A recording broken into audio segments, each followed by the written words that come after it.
उनके पास वापस जाओ, अब हम उन पर ऐसे लश्कर लेकर हमला करेंगे जिनके मुकाबले की उनमें ताकत न होगी, और उनको वहां से बेइज्जत करके निकाल देंगे और वो जलील होंगे। सुलेमान ने कहा कि ऐ दरबार वालों, कोई तुम में ऐसा है कि कब्ल इसके कि वो लोग फर्माबरदार होकर हमारे पास आए, मलिका का तख्त मेरे पास ले आए? जिन्नात में से एक कवि हैकल जिन ने कहा कि कब्ल इसके कि आप अपनी जगह से उठें, मैं उसको आपके पास ला हाजिर करता हूं, और मुझे इस पर कुदरत भी हासिल है और अमानतदार भी हूं।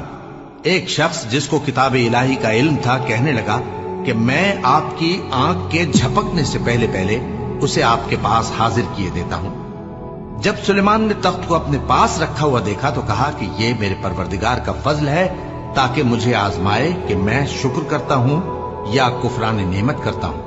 और जो शुक्र करता है तो अपने ही फायदे के लिए शुक्र करता है, और जो नाशुक्री करता है तो मेरा परवरदिगार बेनियाज है, करम करने वाला है।